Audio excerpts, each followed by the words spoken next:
a parish council meeting for the planning. I'll go through the normal processes. There's lots of people here. The windows are open, doors are open. If you feel that you've got to go, or you've got to go out, then please leave. That's fine, okay?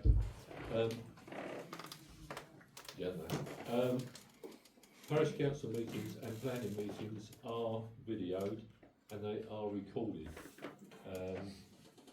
It's not done by the parish council, but the parish council have allowed them to do it.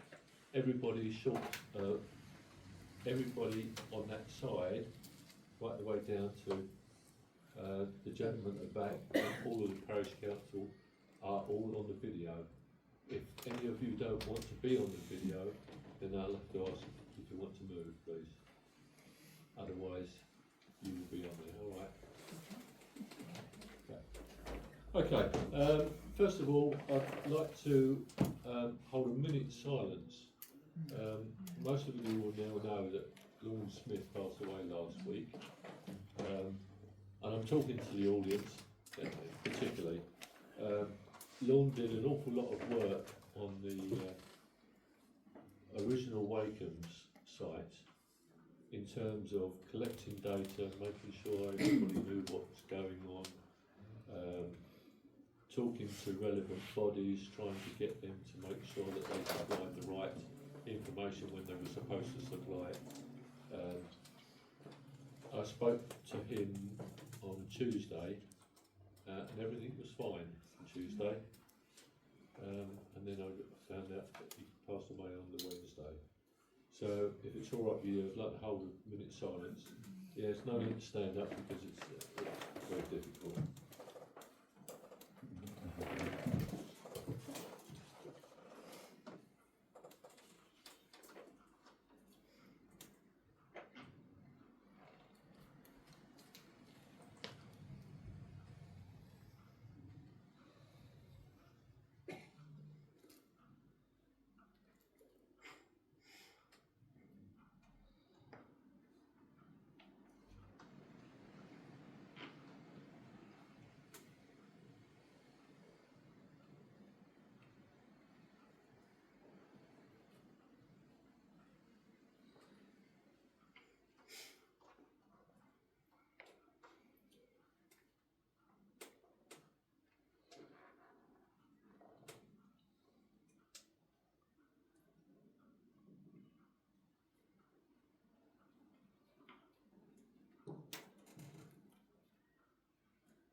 Okay, thank you very much indeed.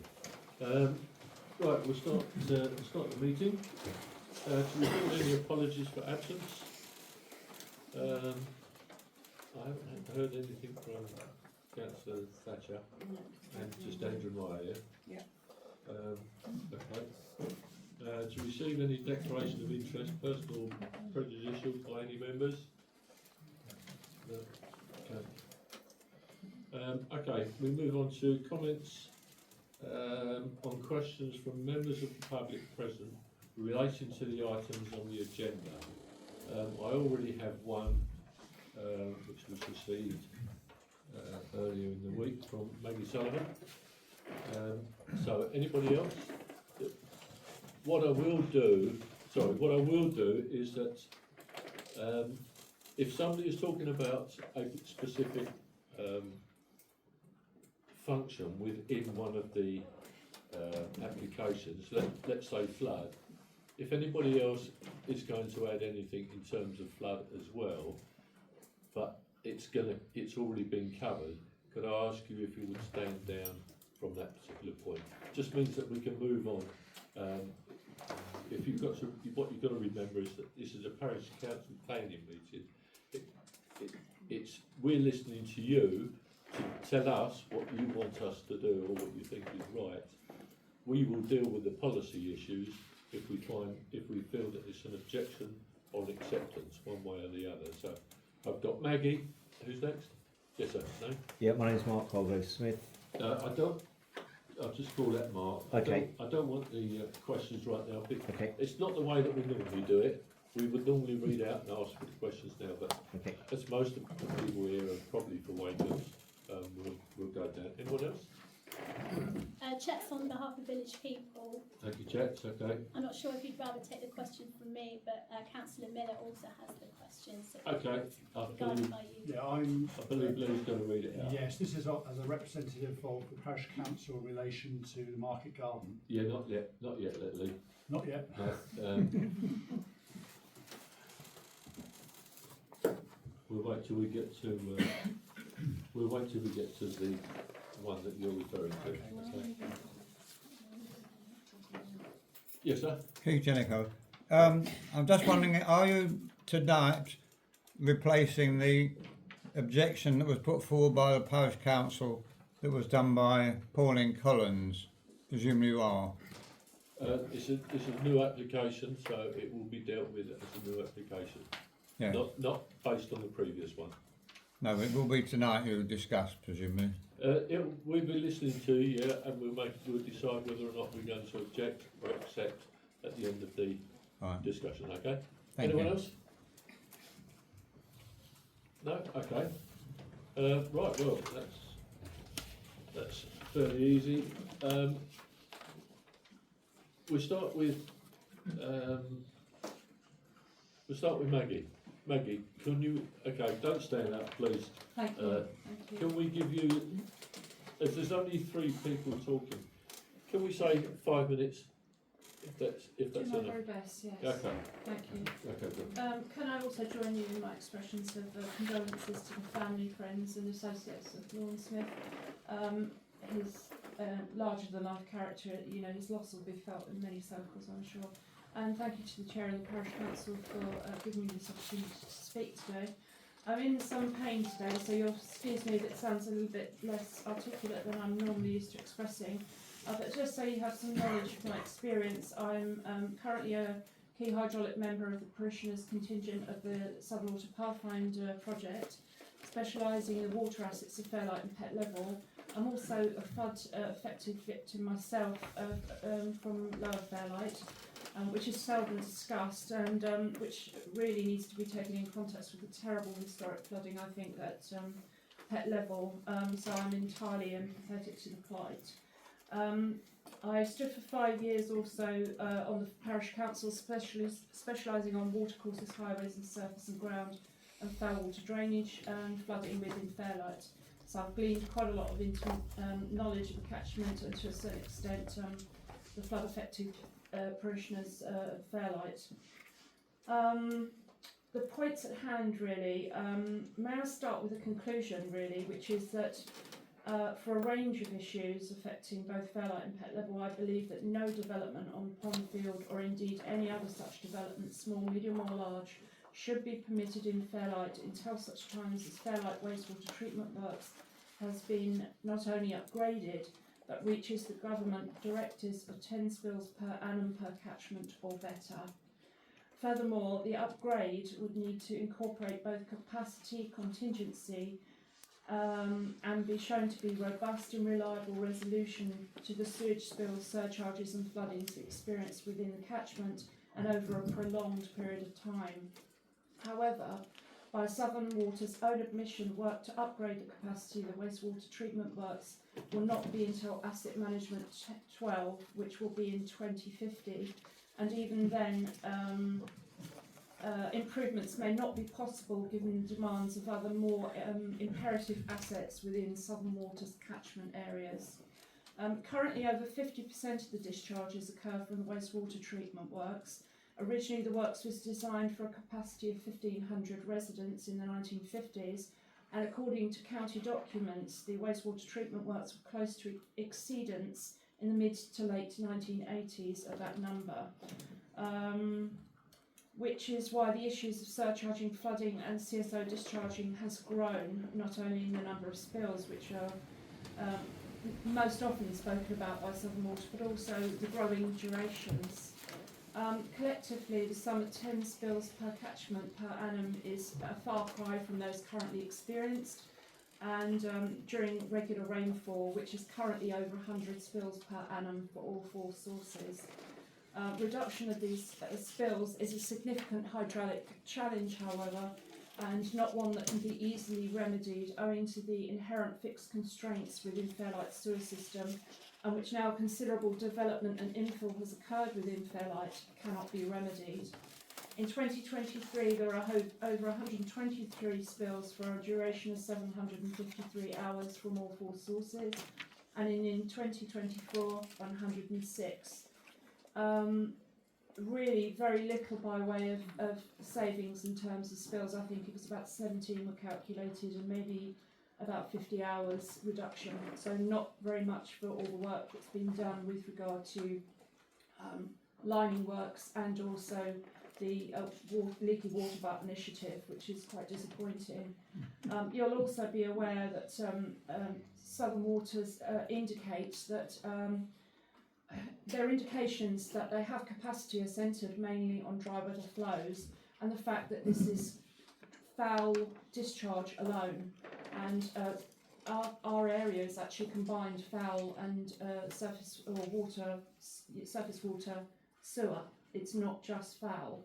So very quickly during a watershed event, as we all know, be it moderate or high, the works and other areas discharge quite quickly.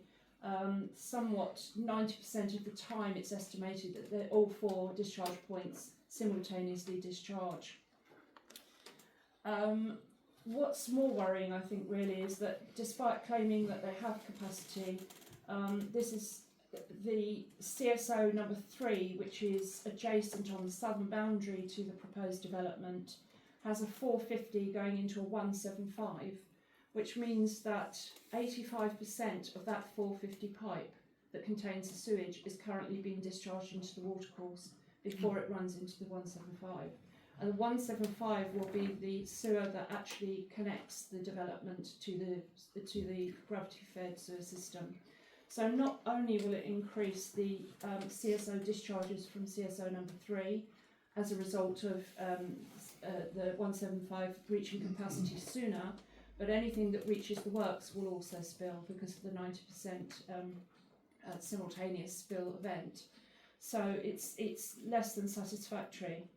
I have some significant concerns with regard to Welbeck Agents' reports as well, but also relevance to Dr. Simon Young's report and his death of a stream in Sussex, which indicates that the stream essentially is already dead, and any contributions to that are not good at all. I need to thank, and I hope the Parish Council will, Dr. Simon Young for all his voluntary work on this as well. The points in Welbeck's application are Stantec's denial to the site being prone to floodwater, which I'm sure the Parish Council and many of the parishioners are aware of, which is referred to locally as Pond Field for very good reason. There's also long-term historic photographic evidence proving to the contrary. More importantly, I think the factor of multiple source flooding is well known by Stantec's current standards and appears to contradict the reports previously submitted historically for the same site by the same agents, which is quite concerning. And I'm referring there to RR 2018 2627p and RR 2020 151p, which both indicate that the ground was soggy throughout and appeared to have surface and groundwater issues. But I urge you to look at those illustrations.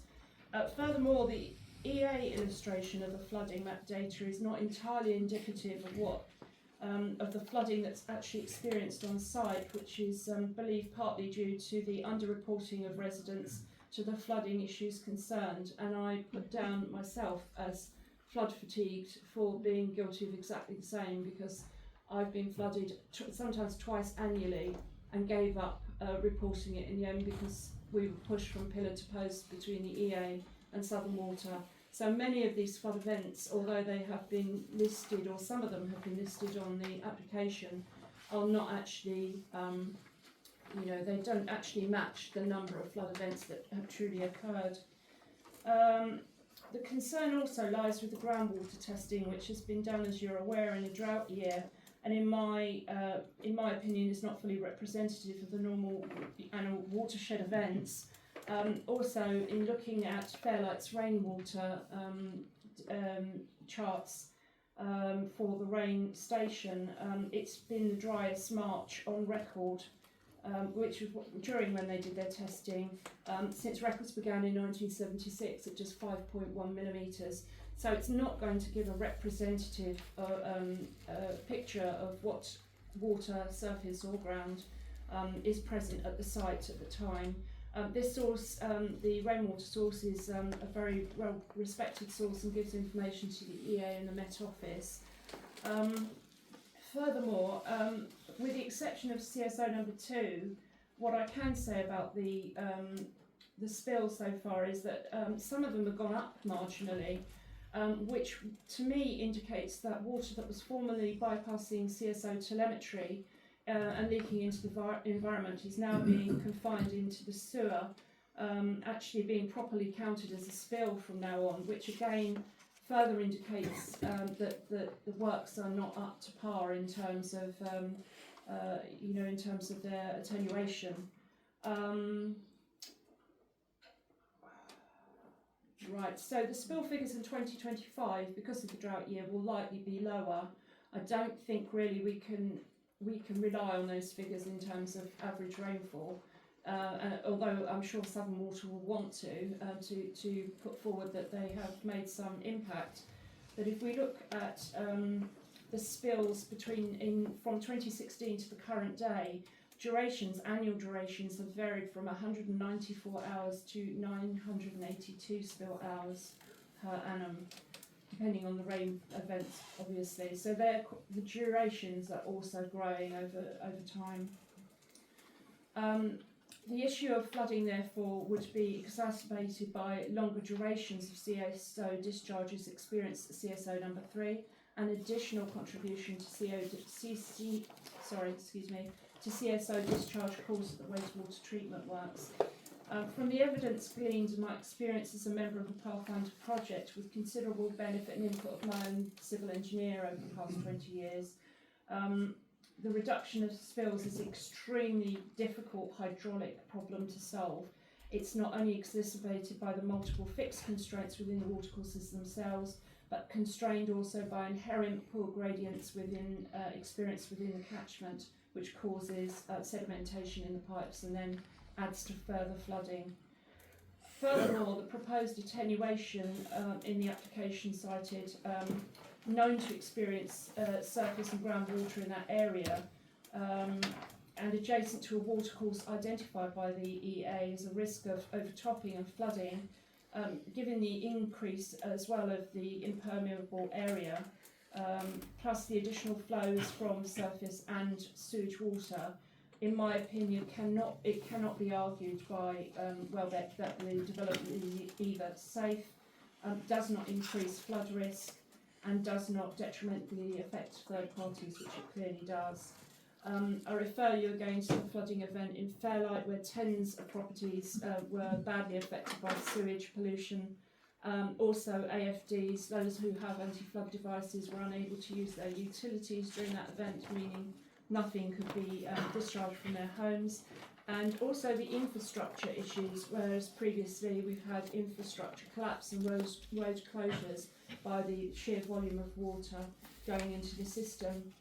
So in my humble opinion, I think really this needs some vehement opposition in terms of an application, and I reiterate rather, the PC's historic request for deallocation of the site from the local plan, because obviously the inspectorate appeal was in July 2022, and Pathfinder didn't start until the sort of autumn months of August, September. So obviously, since establishing that previously the parish council has put in a measure on the draft local plan, a response asking for deallocation of the site, which I feel to be wholly justified, quite frankly. That really concludes it. If you have any questions, I'd be happy to answer them.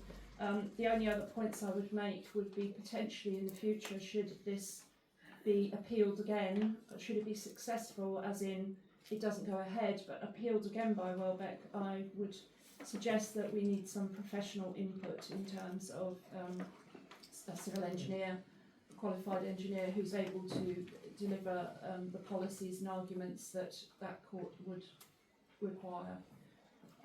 So need for professional input, most definitely, and also a cry for experts within parish council, within the parish, sorry, not the parish council necessarily, but if there are any experts that are versed in net gain, biodiversity, any of the other subjects that are outlined in that, I would be grateful to chat with them later, and if they would be prepared to write a report on those, it would be very much appreciated. Sorry, I hope that hasn't gone over time, and I do apologise for my slightly long-winded Slightly, and maybe, disjointed. I'm so sorry. slightly So by sorry. 14 minutes. I'm so sorry.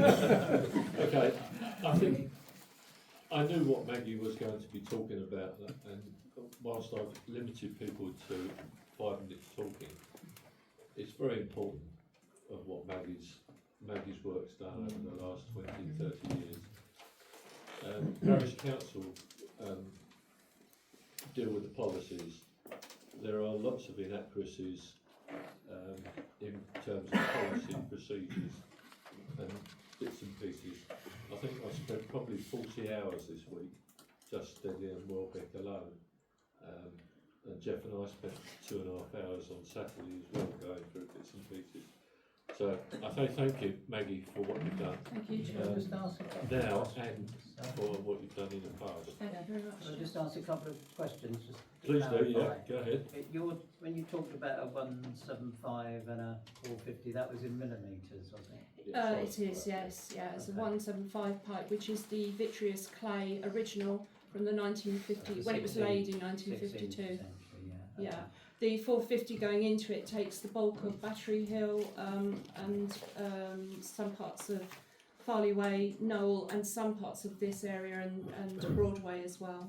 And the second question was, what are the 4 sources that you were alluding to? 4 sources are CSO number 1, which is at the Market Garden site, Right, CSO number 2, which is down near Briars Close, right. CSO number 3, which we term as Waits Lane CSO when you look it up in the individual spill data for Southern Water. That's called Waits Lane, but we term it as CSO number 3. And there's a further additional CSO which is adjacent to the treated. So, for example, at the wastewater treatment works at the moment, there is an outfall which distributes or discharges all the treated effluent into the watercourse. But immediately on the other side of it, there is an outfall that also discharges all the untreated effluent that cannot be coped with by the works. And CSO presumably means combined silica. Oh yes, sorry, I didn't clarify that. Sorry, thank you for asking. Okay, thank you. Jeff again. 2 things, Maggie, please. Dr. Simon Young's testing, which I am au fait with. Do you know whether that has stretched right the way down to the outlining Ramsar site It in has. Jotty Beach? It has. And is there a detrimental effect proven at Ramsar? Yes, I mean Right. it gets worse from the wastewater treatment works down. I think Dr. Young's concern was that even the source water that's going through is not enough to flush the sewage particulate through the area, and it's killed the watercourse. So I can happy to give the parish council a map, but he's got a map of biotic indexes that range from the upper section of the catchment down to the works and go on to the Ramsar site. Lovely. And it shows incremental decrease once you get past the works. It's quite bad further up, but not as bad. But I think anything below a 5 he constituted as, looking pretty grim really. Thank And you. it's decreased over the years he's been studying, it's got worse. And the other thing, because which you might not be able to make a firm comment on, is from the CSO3, it goes to 175 pipe to basically where you live, your land, Yeah. and then the pipe going down Lower Waits Lanes are 150. Would an increase, I believe it's 150 in the section. It's a 175, but then it goes on to there is an overflow, 300 overflow that's meant to take surcharge. It depends on where within Wakeslade it is. The thing that's really important is both the confluences of the watercourses and the sewers are connected on my property, Yes. and just at the corner at Stream Lane. This is quite important because whatever happens in one area will impact the other and vice versa. So if there's any works done or increase in housing in one area, it will impede the flow from the other watercourse But with and the other sewer. but lower Wakes Lane, I thought that was a 150 mil. I believe it's a 175. It Okay. comes onto my property as a 175. Okay. And there's a 300 adjacent, but sorry, what was the question? Well, I just thought if there's an increase in the 175 pipe after the new proposed application, Yeah. an increase of use as well as all the other problems, would Yeah. it, if there is a smaller bore in lower Wakes Lane, surely it would have a more severe backing up effect. It will. The problem, I think, really, along with the fixed constraints, and they include as well pipe crossings and things like that for discharge, is that the bigger pipe solution, as it was, has now been ruled out. Yeah. Hydraulic models conducted by Southern Water quite early on recognised that because of the poor gradients in the area, a bigger pipe would owe a bigger problem to it. So there really is no solution to that.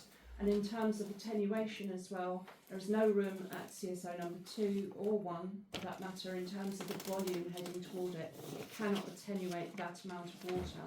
And there's no area in Fairlight for CSO number 3 to be attenuated in terms of holding that sewage and flood water back for long enough for the watershed to have passed. So some of these areas have already been explored by Southern Water and have been ruled out, I'm afraid. So attenuation and bigger pipe is not a solution in our catchment. No.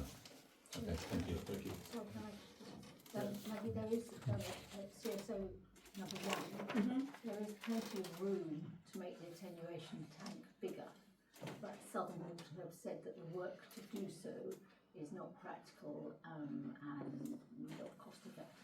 I think actually on the last document that I read, they were planning to provide extra attenuation by stacking plastic huge containers on top of one another to take the attenuation that was overflowing from the base, and it would have been pumped up into these attenuations sitting on top.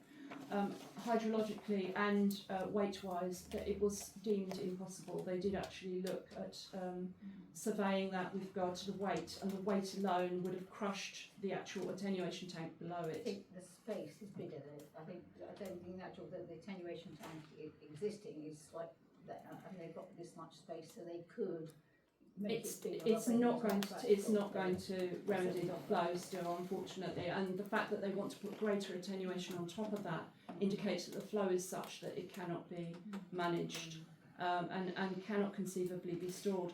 Had the Market Garden site remained empty, then that area could have been one big attenuation for that issue, of course, but it's all good in hindsight, isn't it? But there's a thought. There's a thought, yeah. Okay, thank you. Mark? Right, I'll speak quite quickly. No, you're Sorry. okay. Go on. No. Don't be daft, Matt. Don't be daft. Firstly, I was asked to raise a question by somebody called Bill Pocock, who's had a sort of out-of-office type automated reply when he put his application on email to the planners. And it basically said the planning department is dealing with exceptionally high workloads at present, along with significant staff shortages and annual leave. The validation team is particularly impacted in this regard. The current time frame for planning is 2 to 3 weeks. Once your application has been validated, you'll be notified accordingly. So he doesn't know whether that's affected his objection. That's all he has had. So I don't know if anyone has any contacts, can find out and saying, if we are emailing our objections in, are they going to be read in time for the deadline of the 28th of September or 26th Right. of September? The deadline is now not until 13th of 13th of November.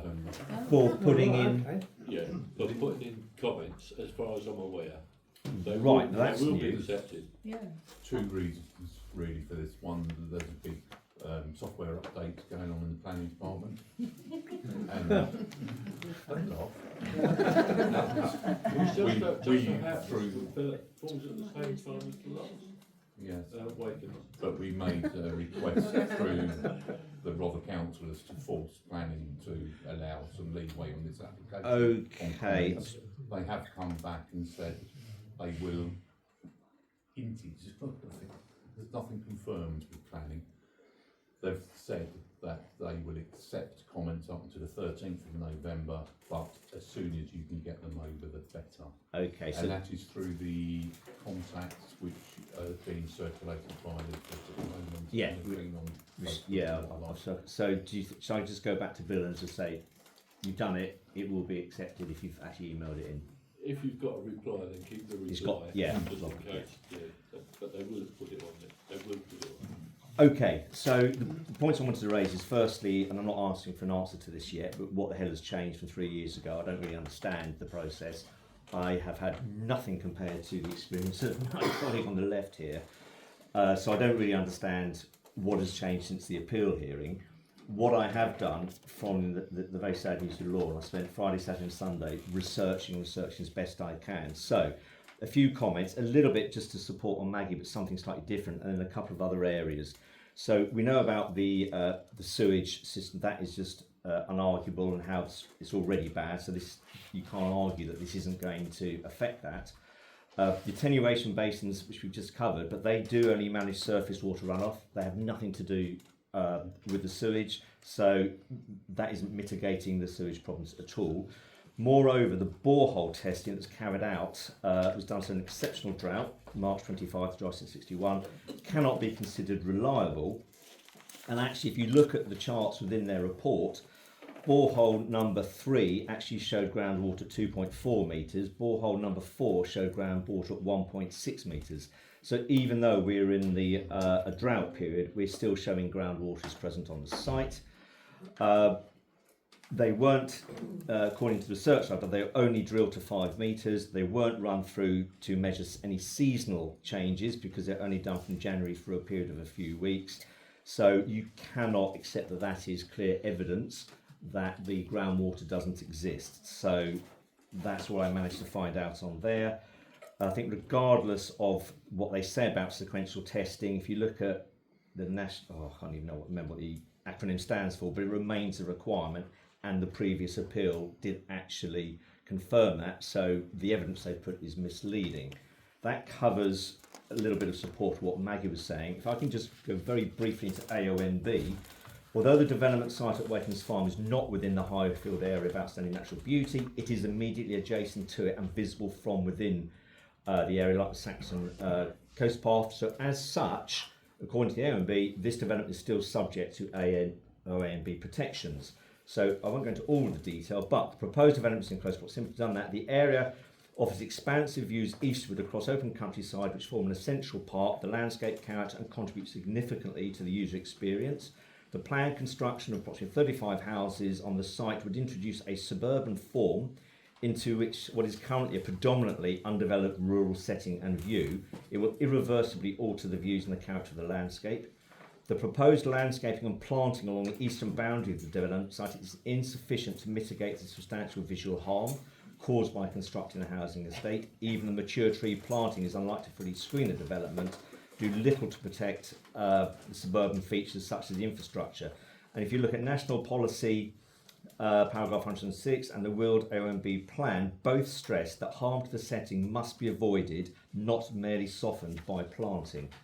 So in summary, the proposal would permanently degrade the visual amenity and landscape character and the key viewpoints, and it's in contrary to the national policy, para 176, local policy, core strategy policy EM1, and the High Wild AONB management plan.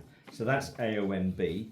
If we then look at the Rother local plan, which you may remember is about telephone directory thick book that we all tried to get this deallocated from what I can understand, even though the deallocation process has been delayed, the plan is still a plan from 2020, so the comments within it and what you need to do are still very, very relevant. So just to keep it brief, I'll go into detail. So in addition to the flooding, the sewage and the AONB, Wakehams Farm events clearly unsuitable given the lack of essential local infrastructure and services. The site fails to meet the Rother local plan policies on sustainability, accessibility and health as outlined in the development strategy and environmental management sections. Key issues include a lack of schools, employment opportunities and shopping facilities, reliance on private cars due to poor local bus service and isolated location, increased pressure on already congested roads which are not suitable for the volume of traffic that don't look correct, and the availability of alternative sites in nearby towns which already have the necessary infrastructure to support new housing should be better viewed and accessed and be more suitable for this nature of development. So that's AONB. And then finally, housing demand. In line with the Rother local plan, the government's housing targets advocate for a significant increase in housing supply to address the nationwide housing shortage. However, Wakehams Farm development is misaligned with both the local housing needs and sustainability goals for the following reasons. Oversupply of housing in Fairlight. At the time of writing, Rightmove indicates over 80 properties for sale in Fairlight Cove itself and 128 properties within a 1 mile radius. Many of these are at the lower end of the price scale. This suggests that the local housing market is saturated and there is limited demand for additional housing in the area. Given the existing supply, further development of 35 homes in a rural village would only contribute marginally to Rother's housing targets, but would exacerbate market saturation rather than providing meaningful housing.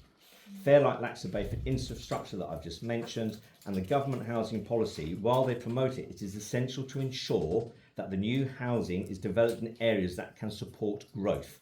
That is within the government policy. Fairlight, with its lack of services, limited transport, is not an appropriate location to meet the housing target or that statement within the government policy. I think that's everything I have written down. I've overrun 5 minutes, sorry. But they're the points. I can share detail if people ask. Thank you very much. Any questions? I'm just about to say, I think a lot of what Mark's covered is what comes under, to a certain extent, the spatial strategies. Yeah. There's an awful lot the site will go against the spatial strategies. But of course, it's now down to probably me. I'll be undertaking some of this work to prove where that goes against their own policies. But what you know, I can confirm everything you've just said is right. Okay. There's no doubt about it. The data is one thing I've been looking into a lot. The data allocation, which just make. Can I explain very quickly? It's an inordinate amount of work to find out all this stuff. 2004, there was basically like a call for sites for Rother to build, and it was under a heading called SLAR. SLAR became the local plan in 2014.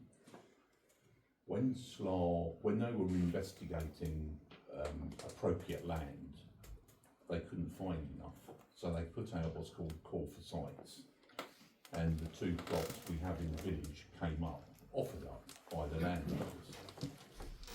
One of the things I'm going to try and convince Rother planners is that the site at Wakehams Farm would not have been accepted then if they knew all the inherent problems with it we do now.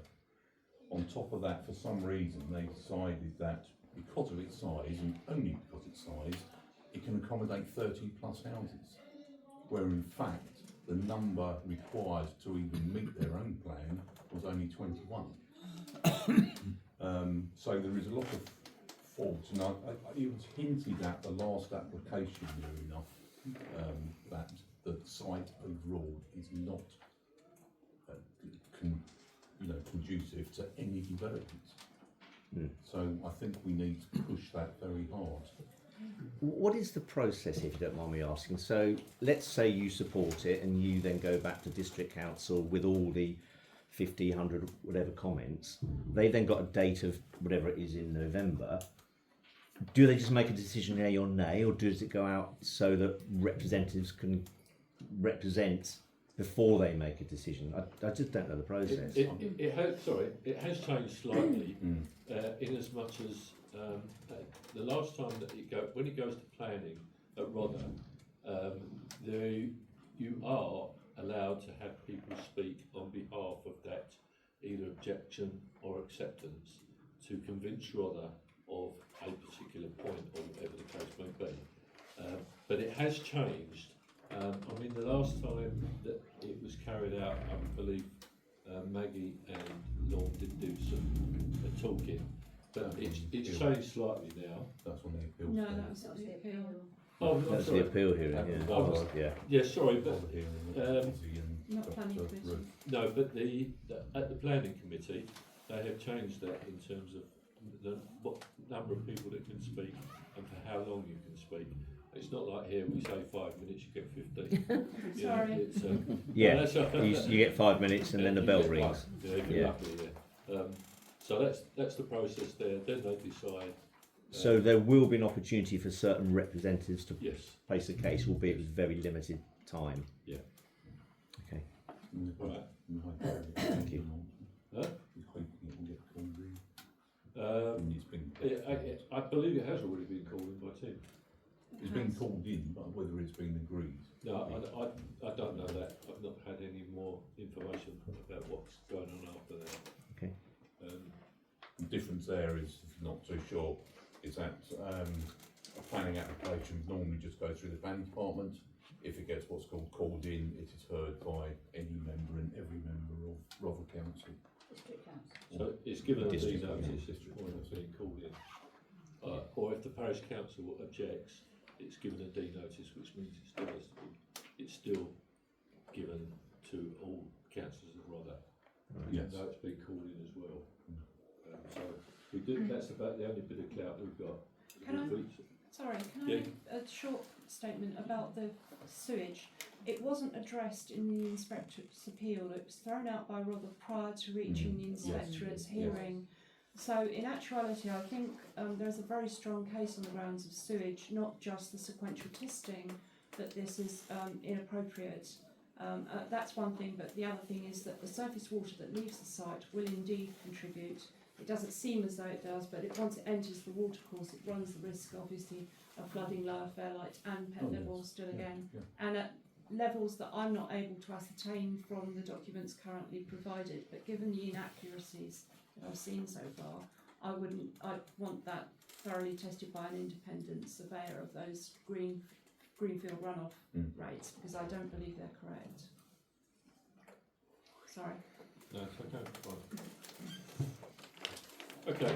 Any more questions for Mark? No. Keith.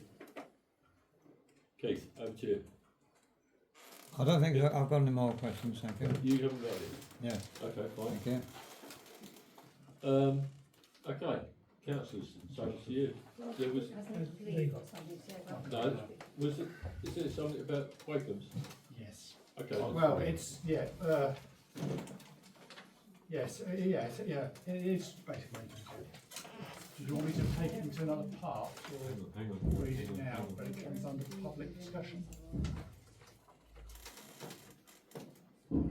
Okay, it's the last section on that bit of paper, isn't it? Well, I've got two parts of it. One's about the Pet Level Road development, and the other one is about the oak tree. Right, the Mofree one will come up. That will come up later, but Okay. we're dealing just with the pet level one. Pet Level one. Yeah. So this has been asked by the village people, so I shall read it as it's come through. Pardon me. Village people dispute various comments in the application documents about the flood risk. As younger people use more photos than text, can the parish council ask residents to submit any photo evidence and data of flooding, sewerage, southern water repairs in recent years, and then submit them with your written response to the planning application? Just basically asking if you've got any previous photographs and that they can support. Right, I don't know with regards to the photographs at this stage whether it's going to make a great deal of difference. I did have there was something here. Yeah, with respect to planning application 1462, which is the Wakehams site, the parish council role is limited to commenting on applications and reinforcing relevant planning policies. As such, encouraging members of the public to submit photographs is not necessary in the context. That's from the people that's necessary. Okay. If you want to send up photographs written with your written application or your written objection or acceptance to Rother, then they have to do something with the photographs. I don't know what they're going to do with the photographs, but you know, that's what we've been told. So photographs are not a great deal of importance right now. It's more about getting the words together and right. Okay. Can't do any harm though, can it? Well, I wouldn't have thought so. No, I wouldn't have thought so. I hadn't seen some of the photographs. It would certainly convince me to do one or two things. Sorry, Jeff. So, Seeing that you just brought up, can I just make one very quick observation, ask your thoughts? I'll be very quick. You may be aware that I think it was 10, 12 years ago, this strip here purchased an additional 10 metres of land going all the way across. Yeah, I'm aware of that, yeah. I don't think that's represented on this plan, because if you look at where the proximity to this is, I think this is using an old plan, and I think that red line is probably actually where this border goes. I don't know if that makes any difference. right, remember that the plan is only indicative. It's not. That's indicative, okay. I think they're using an old plan. That's, I'm going to put it into my. I just saw as you brought that up, I thought, I don't know how relevant it is. The It bungalows is an on old the left plan, hand I side. can tell you it is an old plan. It is an old But what it is, because I know of another house in Wasteland to have their garden extended since, and that's not been shown. Is it worth me sticking that in my objection as well? Everything's worth being put in. I mean, it's going to about 8 pages at the moment. I don't know if they bother reading it, but okay. Thanks. Okay, is that it on Wakehams? Can I ask? I sent to Maggie quite a few photographs of drainage problems, including the ducks on the field when it was raining. I don't know if we can send those in again. I'm intending to put together a list, one for ANOB, which he's got some fabulous photographs of, which gives seasonal variations and the views to the sites concerned. The other ones which contain a large amount of surface water, groundwater flooding that occurs on the site to demonstrate that that is actually the case. And I intended to place them within the document that I'm submitting as the new lead. Unfortunately, I've had to take Lorne's, well, nobody can fill Lorne's shoes, but as the lead in assigning a sewage document that I'll be sending out. So I will be submitting the photographs if that's all right with you. You'll be doing your. I will be submitting the photos. jolly good. I believe they need to see Thank what we you. experience, quite frankly. Yeah. Thank you. Bill, sorry, Bill was first. Bill Marshall from Waste Lane.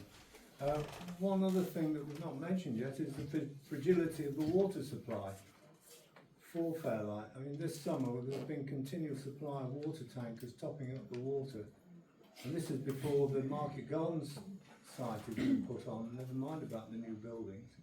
I think that's something else that could be mentioned. I didn't even know what all those tankers were doing up there. I thought they were flushing. We were running out of water. and Right, there was okay. drinking water to keep the supplies I'm going. just wondering whether there was a connection between that and the link when they were doing the link road near Sainsbury's, whether a pipe was down. Because it's not normal, I've never seen anything like that in 28 odd years. Throughout the summer we were there. Okay. Yeah, Paul Red, Broadway. I've worked many times on Maggie's land, where I work for the electricity company. Maggie's got a transformer in a garden, and we used to have to wear special suits to work on the land because of the flooding, because of what was in the garden. And then being a local, going through String Lane, I mean, Southern Water know about it, but they never close that lane off when it's flooded. And looking at the plan there, when we had 4x4 vehicles, we always had to go the northern side, come down the eastern side, because we couldn't go across the land. If a vehicle went across the middle of the land, we had to get a tractor to pull ourselves out. And that wasn't really in the middle of the winter either. Right. Can I ask you, have you put in a... I haven't, I will do, so. You will? Yeah, I will Can do. you make sure you put exactly that in? Yeah, and more. And if you've got dates as Yeah. well, that would be most Yeah, helpful no problem. towards that bits and pieces. Anybody else before we get around to doing what we're supposed to do? Jeffrey?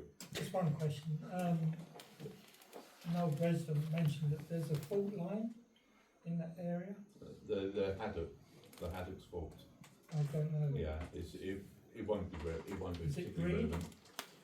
Sorry? It isn't, it isn't, sorry. Well, it isn't, it isn't. Yeah, I mean, I can think of implications. It's a reverse but fault, so it's it a is. reverse fault, Yeah. yeah. Okay. Unless you want a 5-hour geography lesson, let's not go there. I was just about to say, could somebody tell me what the hell you talking about? I know what fault is, but I didn't know we had anything in Fairlight like that. It's famous, caused by the Alps. Well, nobody's told me You know that. that. It can't be that. There's two, isn't there? One at the Haddocks and one at Market Garden site. Yeah. Okay. Yeah. Right, well, we'll leave that for later. I will do it. Right, no other questions. We need to decide what do the parish council want to do. You've got two options: object or accept the current planning application. The planning application is for it's a fixed planning application for the road and for the entrance, but not for the site for the houses. Okay, so it is a proper planning application for the road, but the other one is they're just testing the water, so to say, which is a bit too far, whichever it is. Can I just make two things before, because the access road is a full planning application. I've done a little bit of research. I imagine nearly everyone in the room is probably aware of this. They have not updated their traffic or transport information since the original application going back to 2018. With the help of some records, admittedly, which won't probably be accepted by Rother, but with the help of records from our own neighbourhood watch, I can assure people there's been a 50% increase in traffic since 2018. You have to remember that before 2018, this was pre-COVID, this was a new surface on the Fairlight Road all the way through that level to Winchelsea Beach, and there has been a huge increase of local traffic using it as a cut through on top of the increase of home deliveries. And I have indicated it's around 50% extra. The other thing I've noticed about the proposed, which obviously has a knock-on effect about all of their measurements, which are 7 years out of date. But also on their plan, if you look at it carefully, it shows a visual splay if you turn out of the new proposed access, so 65 metres going towards Hastings and 55 metres if you were turning out going to Rye. I went there at the weekend and measured what that was aerial ground measurement. I went there and measured, must have been on my own, not very, probably 100% accurately. I reckon the visual spray before a blind bend, if you were going towards Hastings, is down to only 48 metres, not 66, which they claim. It's a 40-mile-an-hour road. That distance will be covered in 1.8 seconds. Going the other way towards Rye is even worse. You would have a you'd have a visual display of only 38 metres again, in fact. But again, because it's a 40-mile-an-hour road, you're pulling out with a 1.5 to a 1.8 second gap before you will see anything coming towards you. What do they say it was? They say it was 66 metres. In both ways? 66 going Hastings bound and 55 going Rye bound.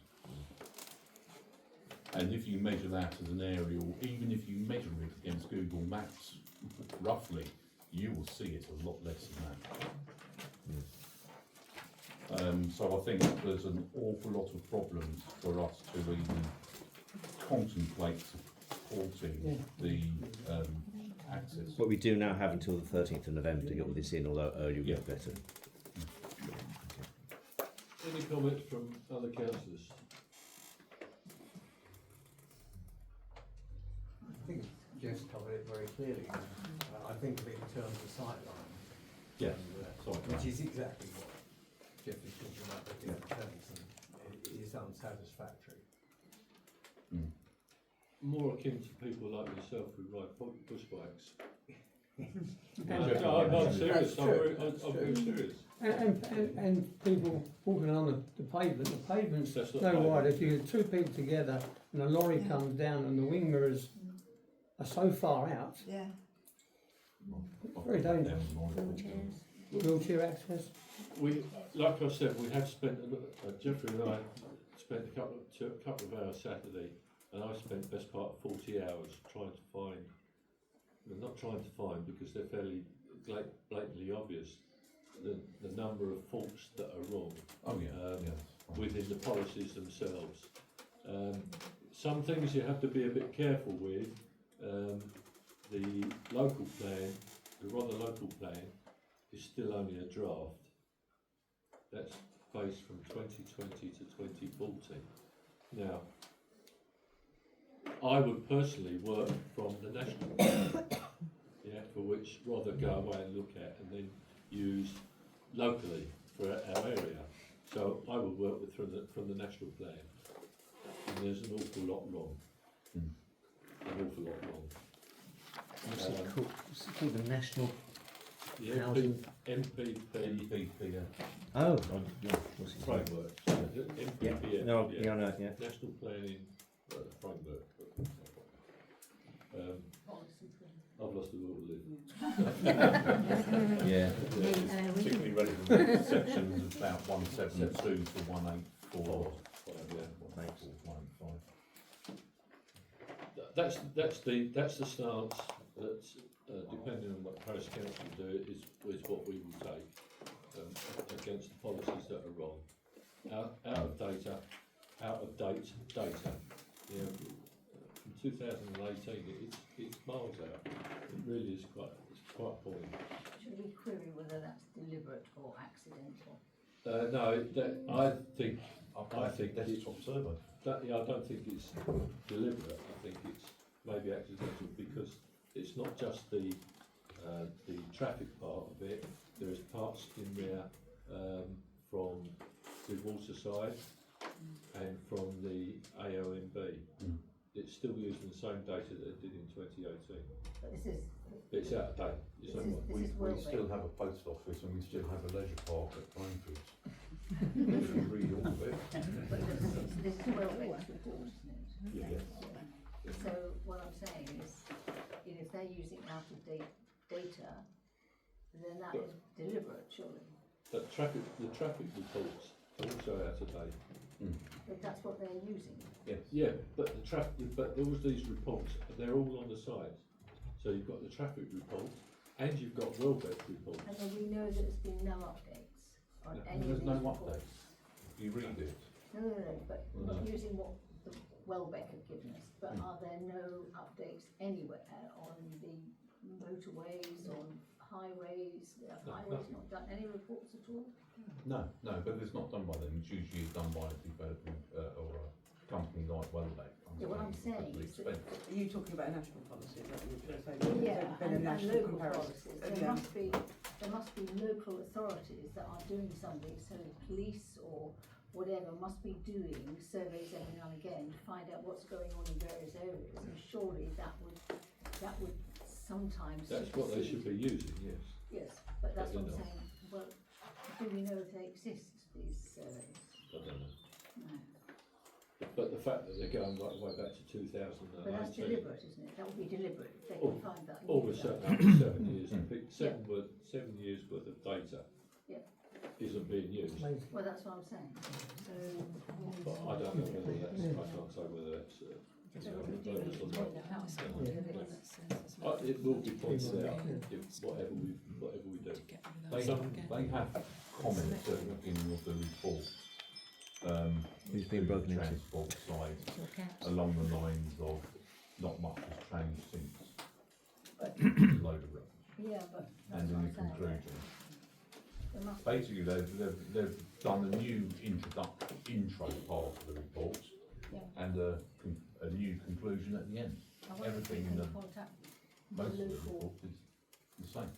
I wonder if we can contact the local highways people and find out if there's been any reports, and the local police and find out if there's been any reports, and the local other people to find out if there have been reports that they've just decided not to use, and we could therefore. But don't forget that these are speed and traffic monitoring reports. They're not done. They're not really done unless they're called for. But there must have been some, because they've been saying that Battery Hill is not an area where we need to have white lines or we need to widen it or anything. It's not relevant to bring the speed down because there haven't been enough deaths there. Yeah. So there must be some reports along that line. We can inquire. I wouldn't think they're wrong. Jeff, there are, in actual fact, I can concur with her Really? findings. Yeah, it was available to the public at one point, and it's a national database for accidents, and it gives the severity. Oh, the accident. Yeah, but now you have to pay for the information. Yeah. To get it. But So, I'm talking about traffic flow and Right. traffic speeds Yeah. and. but obviously that will have been updated, providing there's not an open case that's currently being investigated. It would have been put onto the site.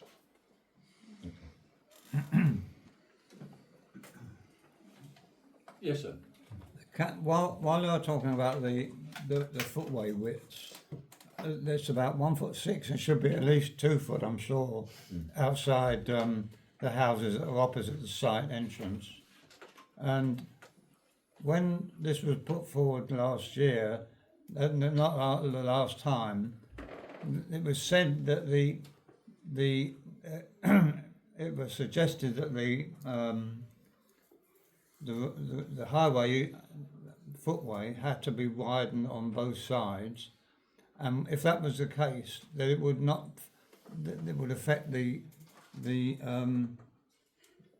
position of the whether it was an area of outstanding natural beauty, and they said they can't do that if they can't widen the footpath because that would take that wouldn't meet the requirements of the.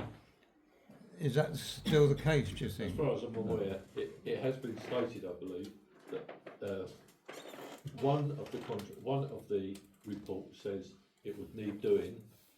One of the other reports said that it can't be done. Yeah. You know, they're not talking to each other. No. You know?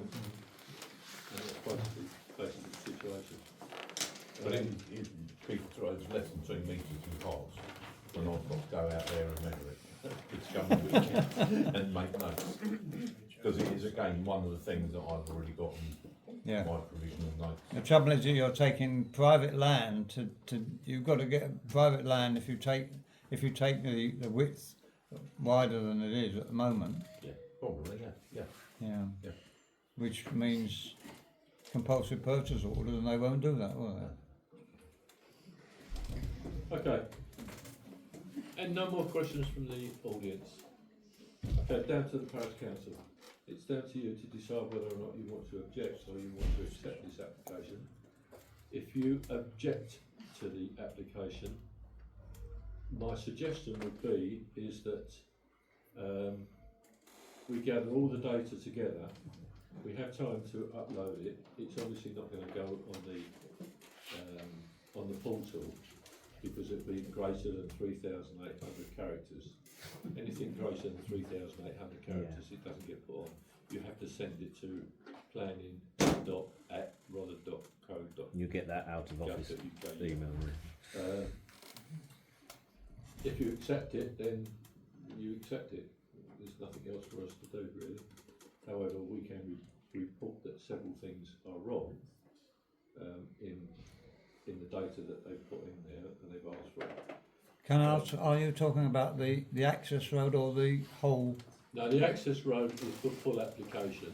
Yes, you're The talking. actual site itself. You're talking about that now, yeah. Yeah. But it's all in one thing. It's all one thing. Right.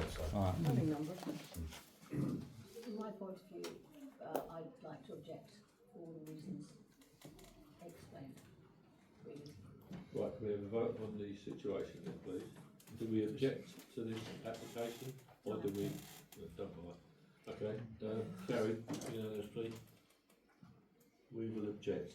Right, what I suggest that we do, I'm going to blab on just for a few more minutes. What I would suggest that we do is all councillors, please take a look at all these documents, all the inaccuracies where they are.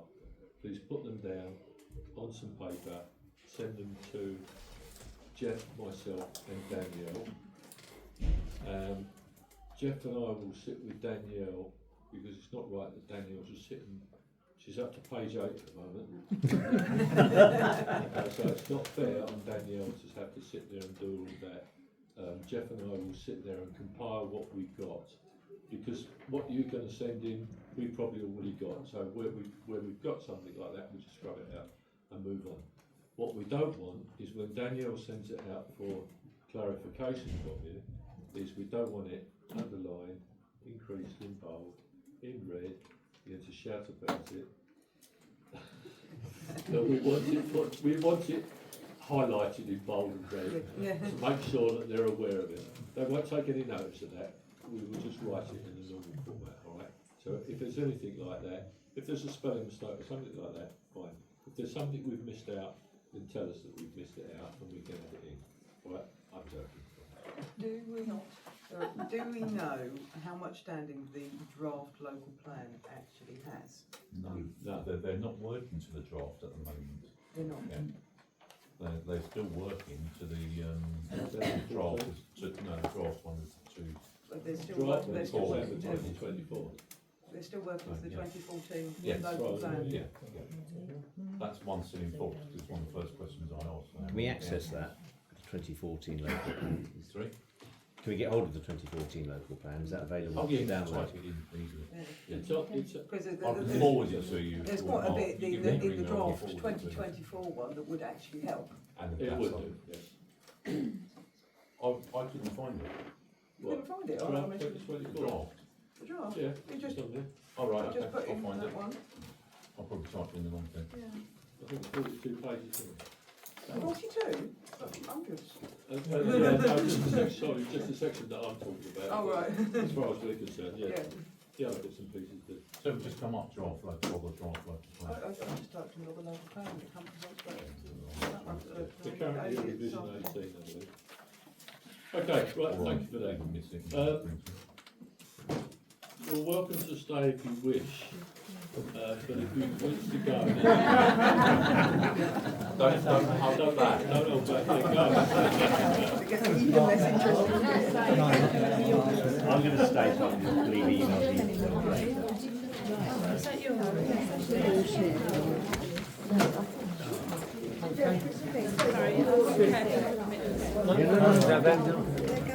Yeah, see that? Sort of keys in. Yeah. All right. I'll see you before then. Just give you the secretaries the history. Yeah. So if there's anything you want us to do, Brilliant. Yeah, I'm going to email.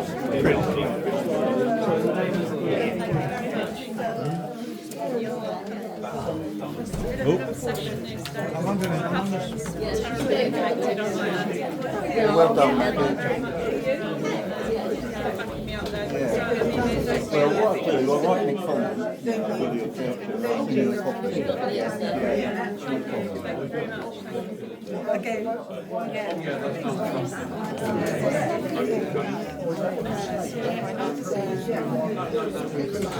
Yeah.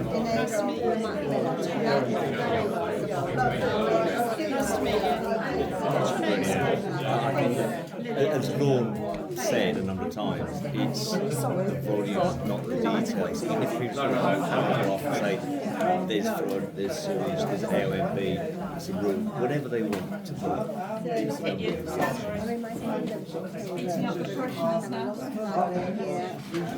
Visits me on a regular basis and Yeah. can't get in because the water is above their belly button. Can they put objections in? Yeah, anyone can put an objection in. They need to give their email address and postal address. But for instance, Rick and Norma there, who live on Petler Road next door to me, their daughter put one in from Brands Hatch, talking about the experience she has when she visits, the paddle at the end of the drive, and also the stress and anxiety, and they've moved to rural, and this doesn't match this and that. So anyone can put one in. Good.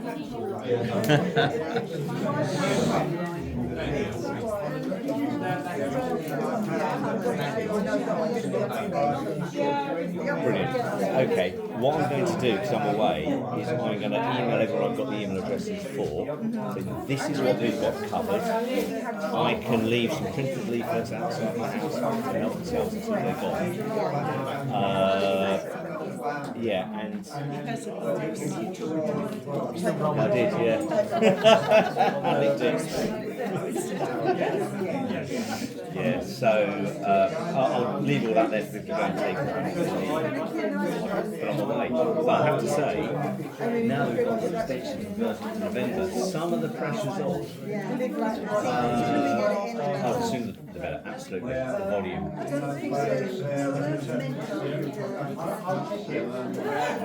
No, we're not doing that. Yeah. Yeah. Brilliant. We're in Greece. We're in Athens for a couple of days, and my daughter's and I are looking after cats for 6 weeks. She's worked for 2 years for the council, it's a 6 weeks.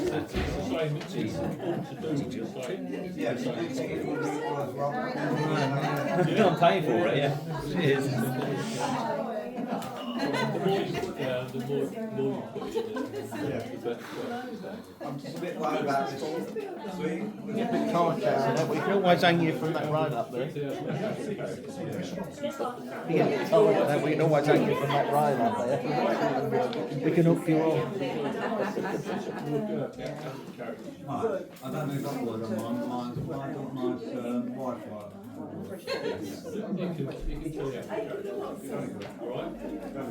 It's a good job. Couple of exercises.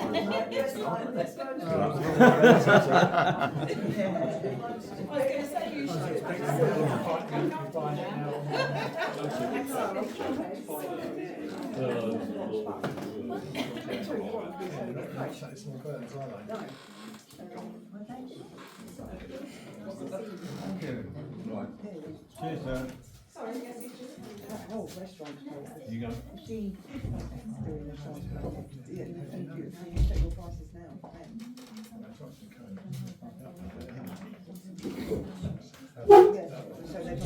Right, okay, we'll move on to right, B, which is 2025/892, Heath Cottage. We've already commented on this, in as much as we have no objection. There is no other paperwork on the site.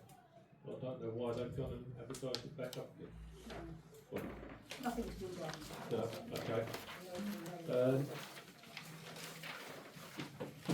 Right, Crossways, 2025/1481. Seems like a whole new frontage. Yeah, me a minute. I'm sure I can do that, yeah.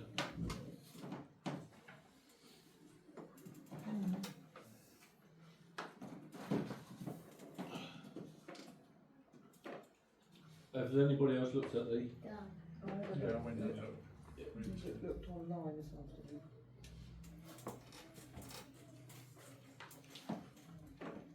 Doesn't appear to overlook anybody, does it? No, I mean, No. we obviously know who the person concerned is, and I went round I think quite they- another matter, and he showed me what he was doing, it looked.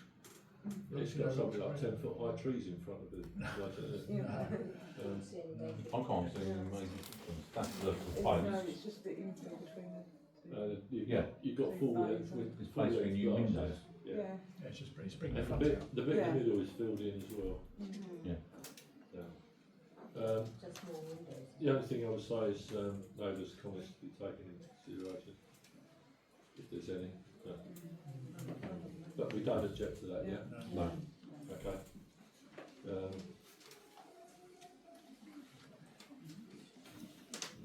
Right, the next one. Seaview Coast Guards Lane. Okay. I've had a look at this. I've not been up there to look at it, but put the balcony and the first floor on that building. They will be looking straight into the gardens and the houses that back onto to the close, I think it's I called. see there is a neighbourhood objection. Yeah. Okay. Yeah. Quite nice. And it does look right in there. So that's existing. Sorry? I'm saying that's existing. And it's not too far away from that one that we discussed The other week. the other week, and yeah, so all the comments about being overlooked. Basically the one is next exactly door the to same. the two rooms. Yeah.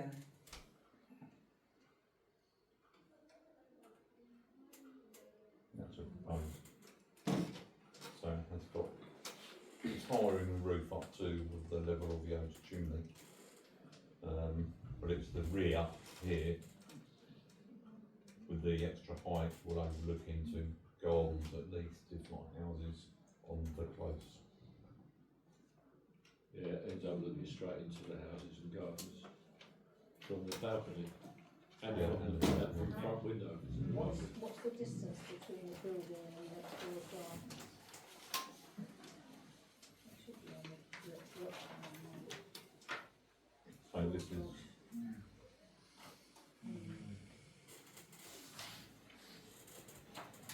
but in saying that, it's no taller than the two houses, the two properties either side. Well, I think it's the balcony thing, that's the sticking point with this, isn't it? That's what this, Mr. Salter here is complaining about, that he's going to be overlooked because of the balcony. And it is it will be at higher ground. It is higher ground, Yeah, it Coast Guard Road is higher ground than the Yeah, place, isn't it? So it does give him rather a towering look over the houses. It's quite a big garden in close, actually, so that's quite a distance to actually look into the garden. And are there trees at the bottom, do we know? At the bottom of this particular property? We'll get the maps up.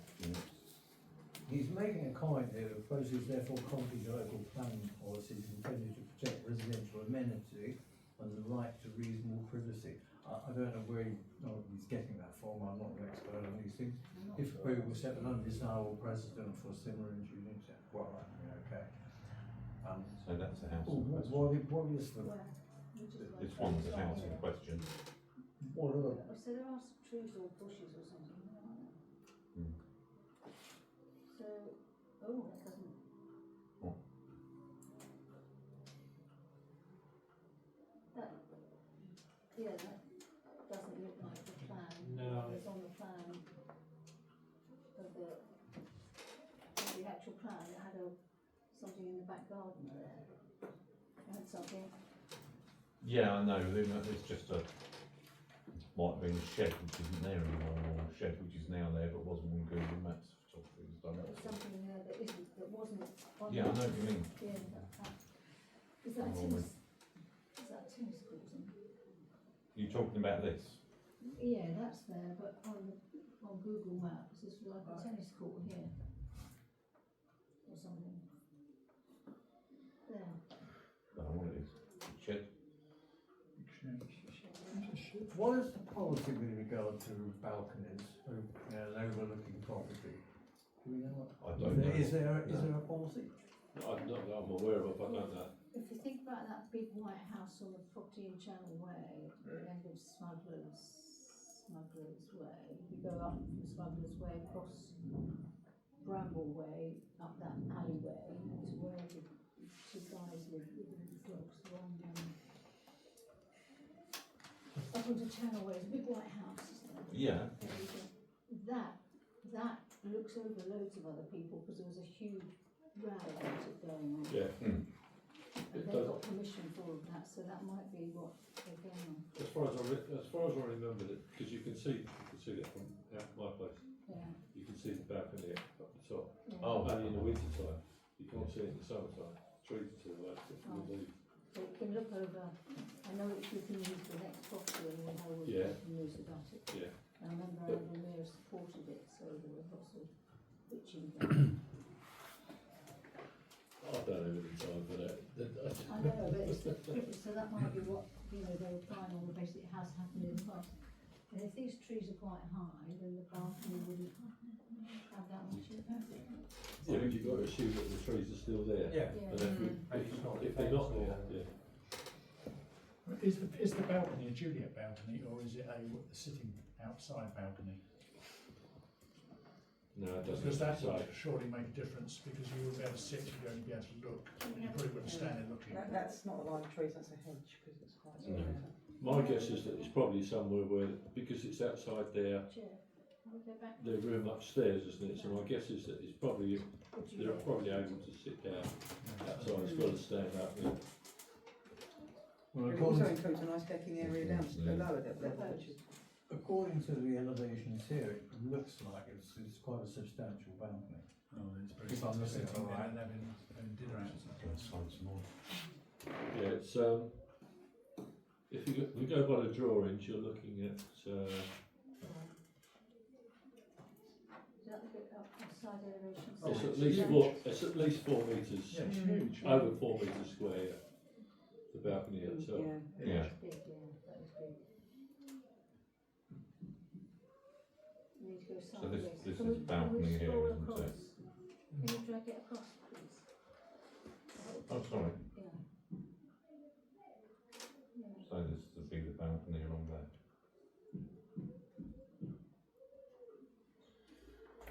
So the area looks Well, like a Juliet balcony, but Because when you look at the side, it shows that it's going forward on the top of the lower window, so obviously there'll be. It's one of those, I drove past it the other day.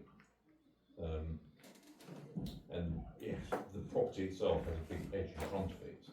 So you can't even visualise the house as you go past, let alone hazard a guess of what it would look like and when converted and at the back of it.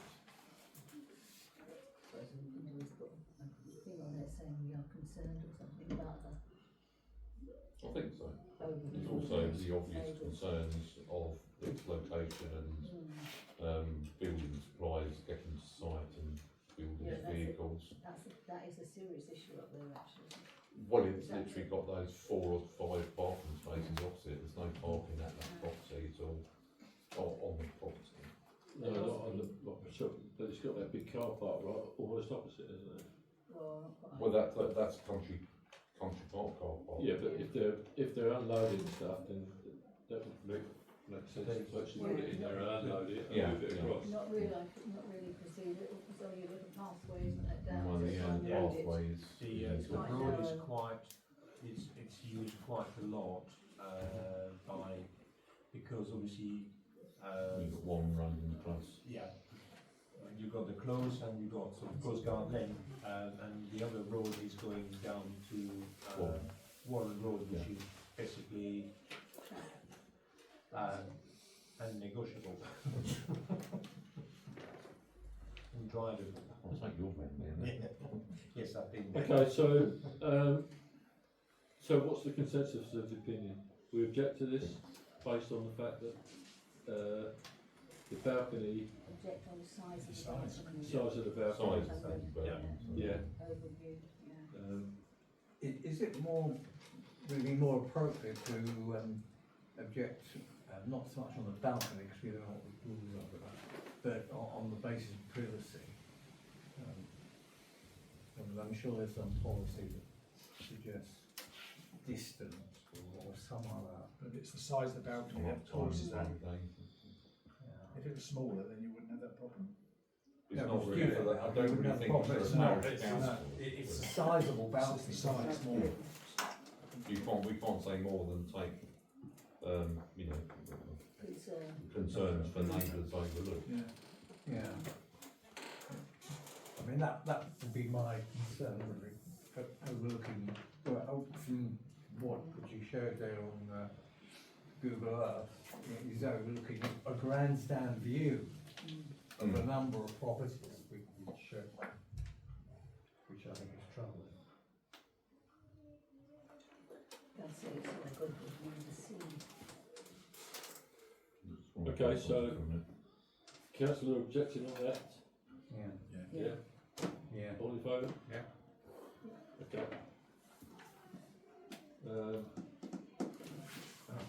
Let's see view. Right, Lee, we need to remember that, I've got to get the right name of this, Move I was hoping you'd do it first. No, no. Well, whatever that one is. Who? Mulfrey. Okay. Mulfrey, right, okay. I think councillors need to remember that we did already have put in an objection to this, quite a lengthy one, I believe. While the council, whether they read it or not, I can't answer that question. One assumes that they did. However, they have passed it and said that the two offending branches, as far as they're concerned, can be cut down, and they've got 2 years to do it. However, I do know that you've got a bit there to read out. Yes, I mean, on a more personal note, I can't believe how they can say it's not a planning issue when they've plastered planning officers all over the walls. There you are. Okay, sorry, just before we start, there are two issues on the planning thing. I'd rather say that TPOs are not a planning application.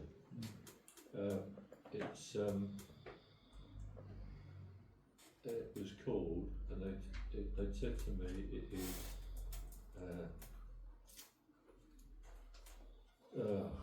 gone on my head.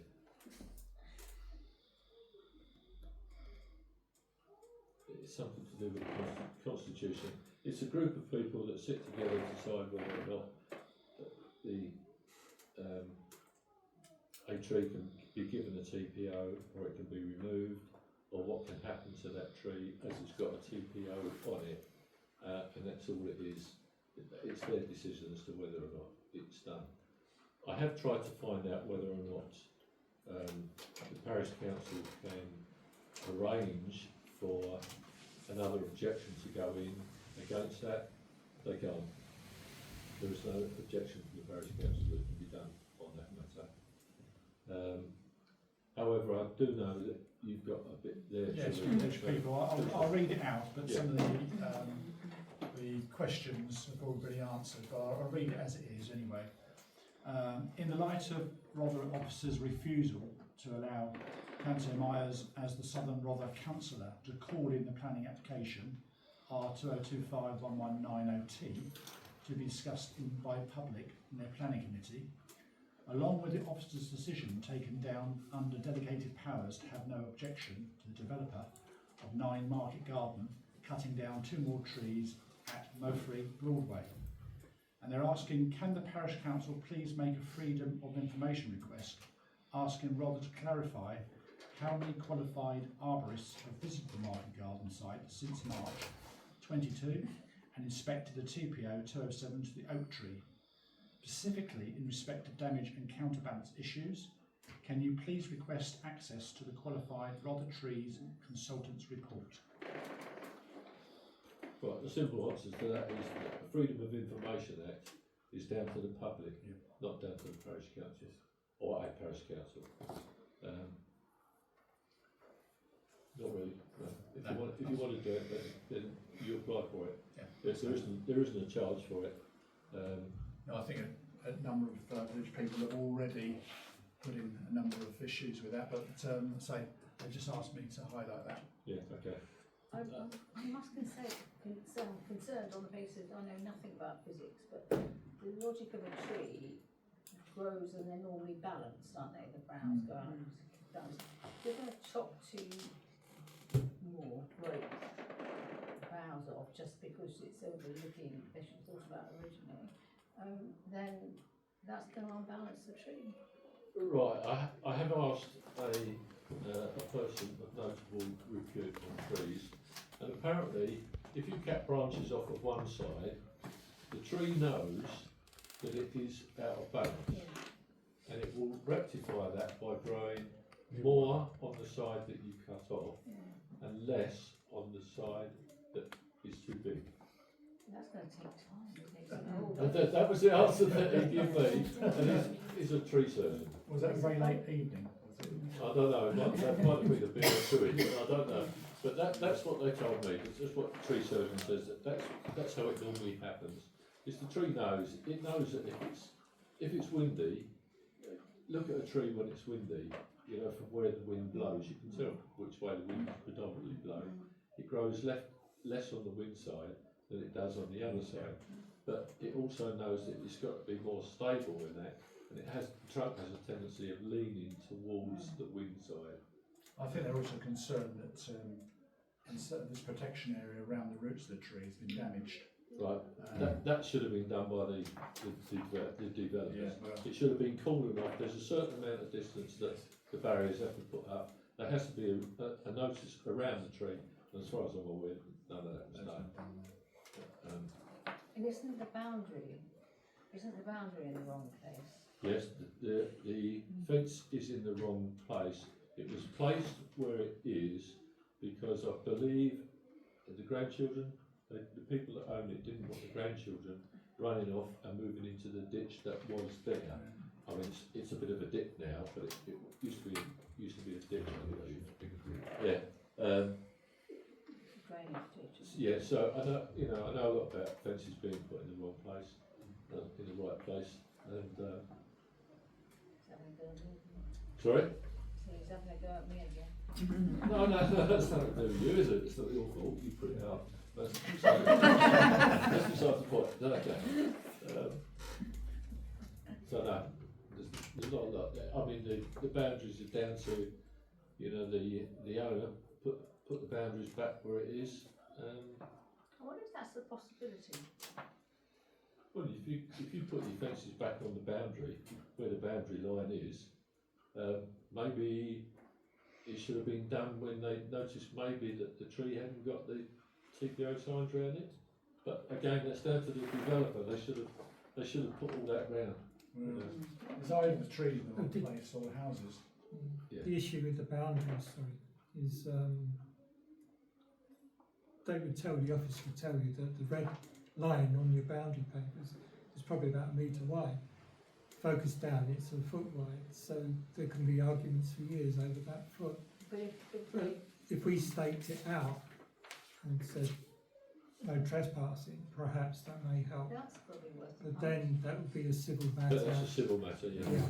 And obviously Josephine hasn't got the financial support to back that up.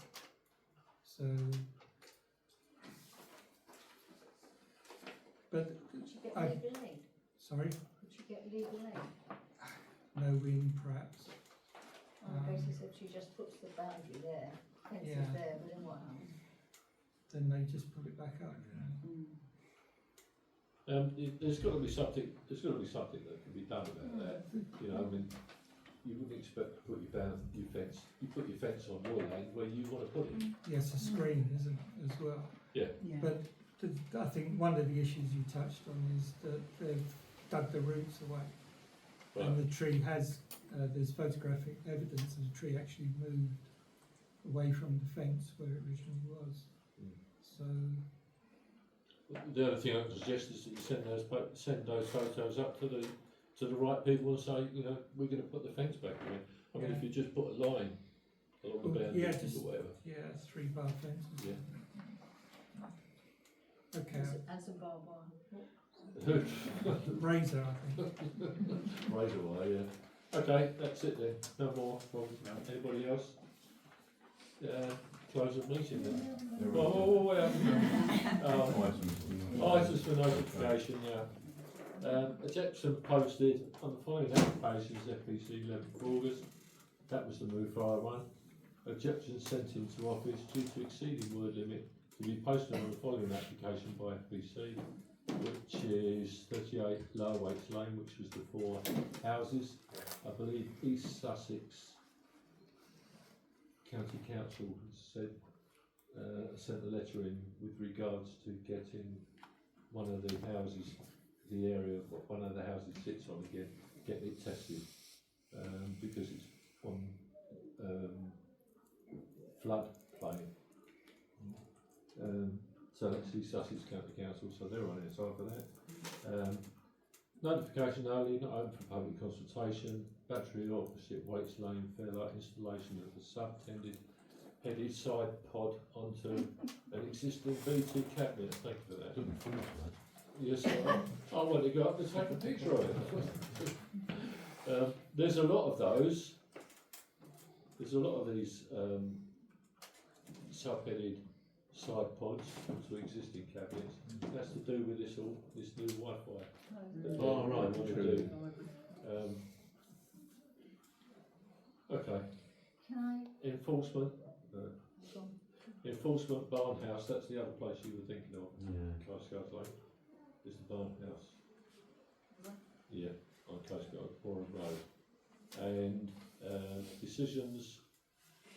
22-23 Woodland Way. Installation of a 9-metre wooden pole. We objected to that. Told them that it was going in the wrong place. It has on the website, on the portal, object against it, and the pole's been put in. It's been like a week. Yeah, they put it in there the week that They put it they in had there the for the meeting. decision. Yeah, before the decision made, and then put an objection in, but nobody's done anything about We it. could request it to be removed. But- With reinforcement, that'll get nowhere. I think quite frankly, You can put an objection in, they might look at it next year, won't they? yeah, Eric, it's right behind the salt bin, isn't it? Yeah. Which is what we said in I did actually speak to the, I've got the name of the group, Truly. in the fibre optic, Truly. And they say, well, it's not really done, obviously we know this, it's not done by them, it's actually done by the Reach Telephone. And they do have a right, they do have some sort of strange rights to do this. I don't understand all the ins and outs. Right, but you do have the right, if it goes in anywhere near your property, they are allowed to move it within 10 metres of Well, that don't point. forget, we can earn money out of this now. Can we? Oh, Yeah, because they got to pay yeah. this. They got to pay some rates. Yeah, so was it a way lead, is it? Yeah. I did email through the. It's about £14 a year, I think. I know. I had it in the previous house. Me, parish council, when they're Oh, right, okay. Can I, make a point? There was a comment from the steps from the woods down into, down into Woodland Way, which I think comes under Michael's footpath. Michael, I think the steps from the woods, Knoll Woods, into Woodland Way. Yeah, those steps that they're on Yes. one of your paths, aren't they? Yeah. Yeah. They're very dangerous apparently. The lady was saying that she understood that the parish council would be reinstating. It's on the agenda next week. It's up for next week. Cool. I mean, Do you know the number of the footpath? 34. 34? Okay. That's the one that I've been Talking about, yeah. Okay. I did Is it- reassure her that it was. Is that it? Thank you, guys. Thank you very much. Residents of whatever. Yeah, that's right. That's